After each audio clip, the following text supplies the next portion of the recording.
지금은 고인이 되셨지만은 제가 잘 알고 있는 이진례 집사님이란 분이 계십니다. 평소에 아주 건강하셨던 집사님이 갑작스럽게 구토 증상이 있어서 병원에 가셨더니만 뇌출혈이라는 진단이었습니다. 뇌출혈이었지만은 출혈 이후에 조치를 잘 해서 병원에 입원하시기 전이나 입원하신 이후에도 아주 또렷하고 맑은 정신으로 지내셨습니다. 병원에 입원해 계시던 나흘째 되던 날, 24년 갑자기 허공을 가리키면서 가족들에게 이런 말을 했습니다. 예수님이 저기 계시네. 그 주변에 흰옷 입은 사람들도 많이 모여 있는데 저 사람들이 누구지? 어머니 그 말씀을 듣고 있던 가족 중에 이 집사님께 이렇게 말했습니다. 어머님, 흰옷 입은 사람들 중에 아시는 분이 계세요? 아니야, 내가 아는 사람은 없는 것 같은데 너는 안 보이니? 그래서 가족들이 혹시 어머니가 정신이 혼미하셔서 무엇을 잘못 보신 것이 아닌가 하는 염려하는 마음으로 어머님께 몇 가지 일들을 물어보았습니다. 그랬더니 어머님은 묻는 말에 너무나 정확하고 또렷하게 대답을 해 주셨습니다. 이 집사님은 그 순간 참 놀랍게도 천국을 생생하게 보고 계셨던 겁니다. 그러면서 이 집사님은 며느님께 이렇게 또 말했습니다. 사실은 내가 뇌출혈이 있기 전날에도 흰옷 입은 사람들이 둘러서 있는 것을 내가 보았거든. 오늘 본 것과 비슷한 흰옷을 입은 사람들이었어. 그런데 어머니 왜 이제서야 그 말씀을 하시는 거예요? 병원에 입원해 있는 동안 내가 기력이 없어서 얘기를 못했지. 가족들은 천국을 생생하게 체험한 어머님의 말씀을 들으면서 큰 은혜를 받기도 했지만 한편으로는 혹시 어머님께 무슨 일이 생기려고 그러는 것이 아닌가 하는 마음으로 염려하는 생각들이 많이 들었습니다. 그 다음 날인 금요일날 예정대로 수술을 받으셨는데 수술은 아주 성공적으로 마쳐졌습니다. 병원 측에서도 수술이 아주 잘 되었다고 가족들을 안심시켰고 환자의 컨디션도 아주 좋았습니다. 그래서 가족들은 어머님께서 천국을 보신 것이 아마도 하나님께서 어머니 수술을 도와주시려고 그러셨는가 보다라고 생각들 하게 되었습니다. 그런데 수술 다음 날 새벽 5시를 넘어서면서 갑자기 집사님의 상태가 안 좋아지시더니 곧 임종하셨습니다. 유가족들의 입장에서 보면 이 집사님이 회복되셔서 이 땅에서 노년의 삶을 더 행복하게 보내셨으면 하는 바람이 있었겠지만 우리 주님의 뜻은 유가족들의 생각과는 조금은 다르셨던 것 같습니다. 이 집사님을 천국으로 불러가심으로 이 땅에 살아남은 수많은 사람들에게 천국은 실제한다고, 천국은 이 땅에서도 생생하게 우리가 보고 느낄 수 있다는 것을, 그 놀라운 메시지를 던지기 원하셨던 것 같습니다. 78세에 별세하신 이 집사님은 이 땅에 사실 때도 온화하고 따뜻한 심성으로 주변 사람들에게 많은 덕을 끼치셨습니다. 그리고 또 죽음을 통해서도 주변의 많은 이들에게 은혜와 소망을 일깨워 주셨습니다. 우리 인생은 살아서보다 임종하는 바로 그때 큰 메시지를 남긴다는 말이 있기도 하는데 이 집사님은 그 말씀을 실증적으로 우리에게 보여주셨습니다. 어떤 면에 우리 인생은 많은 컷을 남기고 이 땅의 삶을 사는 것 같지만 우리가 한 번 더 생각해 보시면 실제로 이미 이 땅의 삶을 마친 사람, 또 떠나간 사람, 그 사람들의 삶 가운데 많은 컷들이 안 남겨 있습니다. 그냥 한 컷, 또 한 컷, 그런 컷으로만 우리에게 남겨졌을 수 있거든요. 그래서 이 집사님의 죽음은 천국의 실제를 보여준 메신저라는 한 컷으로 우리에게 남겨지기도 했습니다. 이 천국을 예수님께서는 영원한 하나님 나라와 같은 뜻으로 말씀하십니다. 많은 사람들이 이 세상에 취해서 살아가고 있습니다. 세속적인 것을 탐닉하느라고 자신의 인생 소중한 시간을 탕진하고 있음에도 그 시간들을 뿌리치지 못합니다. 그 현장을 벗어나지 못합니다. 세상의 모든 것이 자신을 만족시켜 줄 것 같지만은 그 만족감 뒤에 찾아오는 공허감을 우리는 한 번, 두 번, 그보다 훨씬 더 많이 이미 경험하며 살아왔을 수 있습니다. 왜 그러한가? 왜 모든 것이 만족스러운 것 같은데 뭔가가 만족스럽지 못하고 공허한 그런 느낌으로 우리가 살고 있는 것인가? 이 세상이 전부가 아니라는 거예요. 이 세상이 마지막이 아니라는 거예요. 이 세상이 아무리 아름답더라도 그것만으로 충분하지 못하기 때문입니다. 이 세상이 아무리 아름답더라도 그 아름다운 것은 우리 갈망을 충족시키지 못하다는 것이 우리 삶 속에는 일상 속에 자꾸만 생각나고 우리들에게 느껴진다는 겁니다. 여러분, 우리가 도달할 수 있는 가장 높은 곳이 인생의 승리입니까? 성공을 거머쥐게 되면 우리는 인생의 모든 것을 이룬 것입니까? 우리가 승리하고 성공을 지금 취했다 하더라도 우리는 여전히 무엇인가 그리워하며 우리 살고 있을 수 있습니다. 넘쳐나는 거예요. 모든 것 채워진 것 같아요. 그럼에도 여전히 무엇인가에 대한 갈망이 우리 속에 있을 수 있습니다. 이와 같이 그리움이 있고 갈망이 있다는 것은 우리가 본향을 찾고 있기 때문입니다. 오늘 보면 14절 말씀은 우리에게 이렇게 말씀하고 있습니다. 이같이 말하는 자들은 본향 찾는 것을 나타냅니다. 이같이 말하는 자들이란 13절 말씀은 이 땅의 삶을 외국인과 나그네로 증거하고 산 아브라함과 야곱과 같은 그 사람들을 가리키는 말씀입니다. 꼭 그들이 자신의 삶을 이 땅에서 평생 동안 사는 가운데 나그네처럼 외국인처럼 살았다는 거예요. 이 땅에 참 소망을 두지 않고 영원한 하나님 나라에 소망을 두고 살았다는 것입니다. 그래서 이 땅의 삶은 영원한 하나님 나라를 본향 삼고 살았기 때문에 이 땅은 그냥 나그네 삶인 거예요. 외국인처럼 그렇게 살았어요. 그래서 그들의 삶에 항상 초점은 영원한 하나님 나라 천국에 맞춰져 있었습니다. 이 자리에 함께한 우리들도 마찬가지예요. 예수님이 그리스도로 우리가 믿어졌잖아요. 예수님이 하나님의 아들로 믿어졌다는 것은 여호와 하나님이 나의 하나님으로 믿어졌다는 거거든요. 여호와 하나님 믿어진다는 것은 우리들도 이 땅 속에 영원한 하나님 나라를 본향 삼고 살아가고 있다는 것입니다. 오늘 이 시대에 이 사실은 믿는 자이기 때문에 우리에게 믿어져요. 영원한 하나님 나라가 있다는 것도 우리 믿어요. 그런데 지금 이 땅에 발디고 사는 우리들에게 영원한 하나님 나라가 별로 관심이 없어요. 지금은 아니라는 거예요. 지금은 천국은 내가 갈 곳이 아닌 거예요. 그러다 보니까 분명 천국에 대한 믿음은 있는데 내 삶 속에 영원한 하나님 나라는 별로 의식이 되지 않는 겁니다. 천국에 대한 존재체험에 대한 기대감도 소망도 없이 그냥 살아갑니다. 여러분, 예수를 믿지 않는 사람들이야 천국에 대한 관심이 없잖아요. 생애 탑픽도 천국이 아니잖아요. 그러니까 천국에 대한 소망 없이 살아가도 별 문제 없겠지만은 믿는 여러분들과 제게는 천국은 영원한 하나님 나라는 우리가 마침내 다다르게 될 우리 생의 최종 목적지잖아요. 그런 우리들에게 오늘은 천국 없이 영원한 하나님 나라에 대한 의식 없이 살아간다는 것, 이것 아니잖아요. 분명히 믿는 믿음 안에 천국이 있다는 사실이 믿어지면 이 땅에 발디고 사는 이 순간도 영원한 하나님 나라에 대한 의식이 우리에게 있어야 내가 믿는 자로 지금 바르게 사는 거거든요.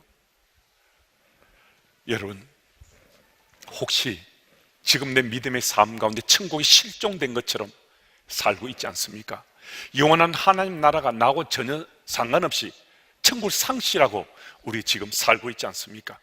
어쩌면요, 한 걸음 더 나아가서 천국에 대한 관심이 없는 것 말고 이 땅의 삶이 너무 좋아서 이 땅의 삶을 엔조이하고 즐기다가 죽으면 끝이지, 교회는 뜰만 밟고 다니면 그냥 내가 뭐 신앙인으로 데코레이션처럼 데코하고 그렇게 사는 거, 이거 괜찮아 보이니까 나 그렇게 살아도 괜찮지. 혹 우리 가운데 이런 삶을 살고 있는 교우가 계실 수도 있습니다. 만약 우리가 이런 생각에 빠져 있다면 우리는 지금 실수하고 있는 거거든요. 우리는 큰 실수하고 있는 거거든요. 우리는 지금 가슴을 치고 통곡할 일을 하고 있는데요, 그래도 살아있을 때 내 가슴 치고 통곡할 수 있으면 그래도 다행스럽습니다. 하지만 언젠가 부지불식간에 우리는 하나님 앞에 다 서야 될 인생들인데, 그때는 통곡하고 후회해 보아도 아무런 소용이 없게 되고 마는 겁니다. 천국은 분명히 있습니다.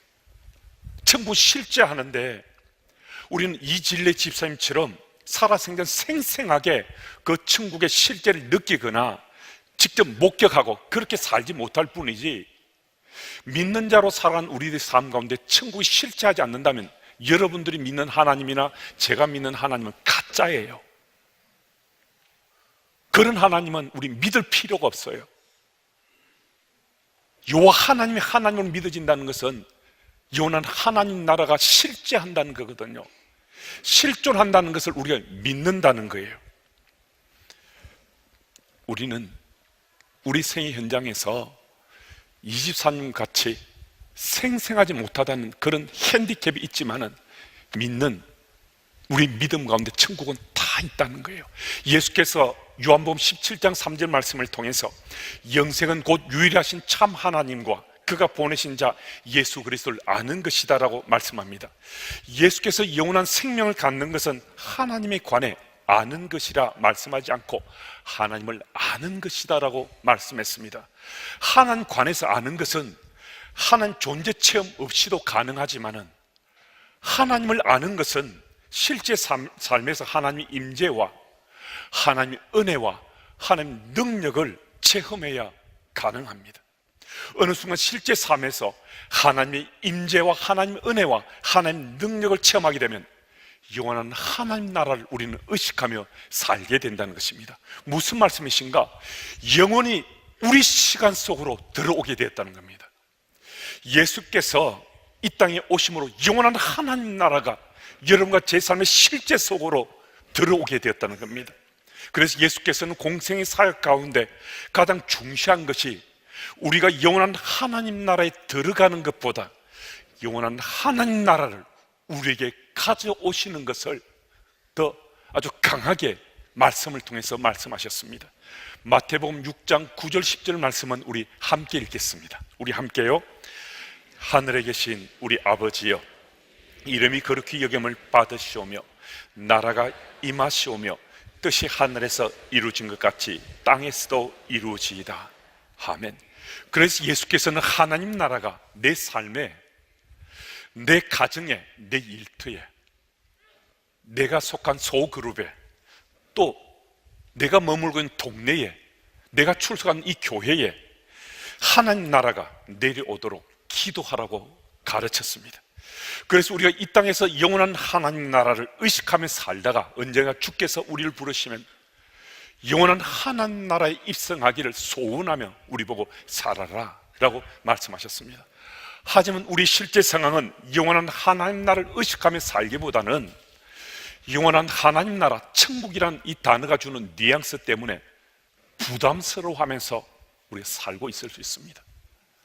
영원한 하나님 나라, 천국, 지금 그 나라는 가고 싶지 않은데 왜 자꾸 천국에 대한 이야기들이 들려지나, 말씀 속에 천국에 대한 말씀이 선포되나 좀 불편할 수 있을지도 모릅니다. 제 아이가 고등학교 1학년 때 이런 일이 있었습니다. 그 아이가 고등학교 1학년에 올라간 후 얼마 안 됐는데 자주 입에 담는 얘기가 자신의 태음인이라는 거예요. 어느 책을 보았는데 그 책에 태음인, 태양인, 소음인, 소양인에 대한 설명이 있었던 모양입니다. 태음인의 특징을 나열하면서 자신은 틀림없이 태음인이라는 거예요. 그러면서 태음인은 공부를 자연스럽게 할 수 있도록 주변에서 도와줘야 한다는 것입니다. 그래서 부모가 공부하러 다그치거나 공부를 강요하면 그것은 태음인에게 독이 된다는 거예요. 그래서 태음인 자신은 그 특질이 분명한데 엄마 아빠가 잘 기억해서 자신에게 알아서 대해달라고 말했습니다. 그래서 뭐 알았다고 대답했죠. 아이가 자기 스스로 자기 체질을 분석한 후에 태음인이라고 공부에 대해 강요하지 말라고 하니까 뭐 어떻게 하겠습니까? 그러다 기말고사 기간이 되었습니다. 기말고사 직전 그 주간에는 다들 공부하느라고 뭐 정말 눈코 뜰 새 없이 바쁠 수 있잖아요. 근데 별로 시험 공부를 안 한 것 같아요. 그래서 제가 좀 공부하라고 재촉했더니만 단번에 이렇게 말하는 거예요. 아빠, 나 태음인인 것 아시죠? 태음인은 스스로 공부하는 거지 강요하면 안 돼요. 강요하면 더 안 하게 되니까 내가 알아서 하도록 그냥 내버려 두세요. 어떻게 했겠습니까? 그냥 내버려 두야죠. 아들 방을 나오면서 속으로 그 태음인인지 뭔지 그것이 부모를 잡는구만 하고 제가 방을 나왔습니다. 혹시 여러분 가운데 제 아들과 같은 태음인이 안 계십니까? 그래서 영원한 하나님 나라는 존재한다. 현실 속에도 하나님 나라는 존재한다. 언젠가는 우린 모두는 하나님 나라에 가야 한다. 부지불식간에 우리 앞에 하나님 나라가 우리 앞에 설 수 있다라는 이런 말씀들을 혹시 듣게 되면요, 우리들도 제 아들처럼 오히려 스트레스가 돼서 곁길로 가고 싶은 그런 마음이 생기지는 않습니까? 그런데 여러분, 설령 그런 마음이 드시더라도요, 천국, 영원한 하나님 나라에 대한 그 이야기는 우리가 나누기도 하고 반복해서 또 듣고 또 들을 수 있어야 됩니다. 우리 믿는 자의 삶이 만약에요, 이 땅의 삶을 끝나버린다면요, 여러분과 제가 사는 인생은 참 허망한 삶 아니겠습니까? 내 시간, 물질, 정성 뭐 바치기도 하고 내 삶의 소중한 그것도 최고의 가치관을 그곳에 두고 살아왔는데 이게 헛방인 거예요. 그러면 우리 인생처럼 허망하고 헛된 삶이 어디 있겠습니까? 그런데 여호와 하나님이 하나님이시라는 이 사실이 내게 말씀을 통해 믿어졌어요. 예수님이 나의 그리스도로 내가 고백하며 살게 됐어요. 이 말씀은 영원한 하나님 나라가 있다는 사실을 믿는다는 거거든요. 왜냐하면 예수께서 이 땅에 오셔서 죽을 수밖에 없는 그 두렵고도 무서운 죄의 문제를 해결해 주셨잖아요. 십자가 죽음을 통해서. 그리고 또 두려워하는 죽음의 문제가 남아 있으니까 죽으신 후 사흘 만에 죽음을 깨뜨리고 부활하심으로 죽음 이후에 영원한 생명의 문제도 주께서 해결해 주셨잖아요. 그 말은 예수 그리스도를 구주로 믿게 되면 영원한 생명에 대한 확신을 가지고 우리가 살게 된다는 것은 영원한 하나님 나라가 있다는 것, 그거 믿는 거잖아요. 천국이 있다는 것, 그거 믿는 거잖아요. 여러분, 우리가 왜 천국에 대해서 또 얘기도 나누고 마음에 품고 영원한 하나님 나라를 의식하며 살아야 되는가 하면요, 하나님께서 우리를 만드실 때 놀랍게도 우리가 천국을 사모하며 살도록 만드셨다는 거예요. 성경 말씀은 우리에게 영원한 하나님 나라에 대한 소망 가지고 우리가 살도록 이 땅의 삶에 족하며 사는 인생이 아니라고 말씀하십니다. 말하자면 인간은 영원한 하나님 나라를 갈망하며 살도록 만드셨다는 겁니다. 갈망 그 자체는 건강한 것입니다. 인간은 갈망과 소원 때문에 부패하는 것 아닙니다. 인간을 부패하게 하는 것은 잘못된 갈망, 잘못된 것을 바라는 소원입니다. 우리가 하나님의 이 마음을 이해하지 못하면 우리는 천국에 대한 소망 갖고 살지 못하거든요. 우리가 이 하나님의 이 마음을, 천국을 갈망하며 사는 피조물로 하나님께 우리를 만드셨다는 이 사실을 믿게 되면 우리는 영원한 하나님 나라를 갈망하며 살게 됩니다. 여러분, 이 갈망의 가장 순수한 형태가 무엇인가? 16절 말씀은 더 나은 본향을 사모하니 곧 하늘에 있는 것이라고 말씀하고 있습니다. 갈망의 가장 순수한 형태가 천국을 지향하는 우리의 본능이라고 말씀합니다. 20세기 최고의 기독교 사상가인 C.S. 루이스는 자신의 선 순전한 기독교에서 이렇게 말하고 있습니다. 만약 피조물의 갈망에 대한 만족이 존재하지 않는다면 피조물이 갈망을 지니고 태어나지 않았을 것입니다. 아기는 배고픔을 느낍니다. 그렇다면 음식이 있습니다. 오리는 수영하길 원합니다. 그렇다면 물이 있습니다. 인간은 성적 갈망을 느낍니다. 그렇다면 섹스가 있습니다. 그런데 만일 내 안에서 이 세상의 경험들이 도저히 충족시켜주지 못하는 갈망을 발견했다면 그에 대한 가장 확실한 설명은 내가 다른 세상을 위해 창조되었다는 사실일 것입니다. 비록 세상의 어떤 즐거움으로도 갈망들이 만족되지 않는다 해도 그것이 우주가 나를 기만하는 것을 의미하는 것은 아닙니다. 세상의 즐거움은 그 갈망을 일으키고 참된 것들을 암시할 수는 있어도 갈망을 결코 만족시킬 수는 없습니다. 우리 내면에서 이토록 요동치며 가라앉지 않는 이 갈망이야말로 우리들에게 천국에 대한 꿈을 꾸게 합니다.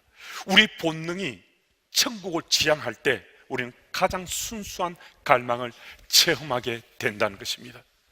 하지만 세상은 우리에게 이 순수한 갈망을 채워주지 못합니다. 세상은 우리 이 갈망에 대한 해답을 갖고 있지 못합니다. 설령 우리가 세상에 있는 모든 걸 얻는다 하더라도 우리 저 심층 깊은 곳에서는 무엇인가에 대한 갈망이 여전히 남아있게 된다는 겁니다. 하나님께서 우리를 만드실 때 그 갈망을 갖고 살도록 만드셨다는 거예요. 여러분, 오늘도 우리가 이 갈망을 가지고 있다는 것은 이 땅의 삶의 모든 것이 완전성과 최종성을 결여하고 있기 때문이라는 겁니다. 하나님은 우리가 이 세상의 삶 가운데 만족하며 살기를 바라지 않으셨다는 거예요. 그 말씀은 이 땅의 것에 우리가 만족하며 살 수 있는 인생이 아니기 때문에 이 땅의 삶 저 넘어 있는 영원한 하나님 나라를 갈망하며 살 때 인간은 족하게 된다는 겁니다. 우리가 에노스 죽을 수밖에 없는 존재라는 사실 잘 아시잖아요. 여러분과 저는 죽을 수밖에 없는 존재입니다. 세상 사람들 중에 죽지 않은 사람들은 죽음에 대해서 인정은 하지만 나는 죽는다라고 생각지 않고 살기를 원합니다. 그런데 믿는 우리는 오늘도 나는 에노스다, 죽을 수밖에 없는 존재다라는 사실을 오늘도 인정하고 느끼며 우리는 살고 있습니다. 내가 죽을 수밖에 없는 존재라는 이 사실은 영원한 하나님 나라가 있다는 이 사실을 내가 믿고 고백하며 산다는 것입니다. 여러분, 우리 마음밭에 천국에 대한 이 갈망들이 샘솟듯이 솟아날 수 있으면 좋겠습니다. 천국에 대한 열망들, 그 열망들이 내 삶 가운데 일상 속에서도 내 속에서 느껴지고 체험될 수 있으면 좋겠습니다. 영원한 하나님 나라를 의식하며 사는 삶은 오늘도 하나님 임재가 내 속에서 체험되기를 소원하며 사는 삶이거든요. 오늘도 여러분과 제 삶 속에 영원한 하나님 나라를 의식되면요, 우리 삶의 자세와 태도는 정말 달라지게 되어 있습니다. 믿는 자의 삶을 살지만은 허투루 살지 않습니다. 명목상의 그리스도인이 아니라 실질적인 그리스도인으로 믿는 자로 삶의 열매 맺으면 우리 살아갈 수 있습니다. 그래서 오늘도 이 땅에 발디고 사는 인생이지만은 영원한 하나님 나라, 천국에 대한 그 소망 가지고 영원한 하나님 나라를 의식하며 사시다가 언젠가 주님 부르시면 내 주님하고 천국에 입성할 수 있는 여러분들과 제가 다 됐으면 정말 좋겠습니다. 여러분, 천국은 실제합니다. 영원한 하나님 나라는 실제합니다. 여러분들의 소중한 가족, 저도 제 소중한 가족이 이 땅의 삶을 마치고 끝나버렸다면 제 인생도 정말 허망할 수밖에 없습니다. 하지만 천국의 일부지만은 저는 이 땅에 지금 누리며 살고 있습니다. 제 사랑하는 가족을 만나고자 하는 그 소망이 한순간도 변한 적 없습니다. 오늘도 영원한 하나님 나라에 대한 소망 가지고 하나님 나라 백성으로 우리 삶의 몫을 잘 감당하시면서 오늘도 세상 속의 그리스도로 잘 살아가시기를 예수 이름으로 축복합니다. 하나님 아버지, 영원한 하나님 나라를 꿈꾸며 이 땅을 살아가게 하시니 참 감사합니다. 아무리 이 세상이 것으로 채워지고 충족되었다 하더라도 우리 속에 채워지지 않는 갈망이 있음을 다시 한번 깨닫게 하시니 감사합니다. 갈망의 가장 순수한 형태가 영원한 하나님 나라를 지향하는 본능이란 사실을 꼭 기억해서 그 갈망을 상실하지 않도록 인도해 주옵소서. 그래야 우리 내면의 나침반이 항상 영원한 하나님 나라를 향할 수 있도록, 우리 내면이 영원한 하나님 나라를 의식하며 살 수 있도록 인도해 주옵소서. 지금 이 순간도 영원한 하나님 나라에 대한 꿈을 꾸게 하시는 여호와 하나님을 찬양하며 예수님 이름으로 기도드립니다.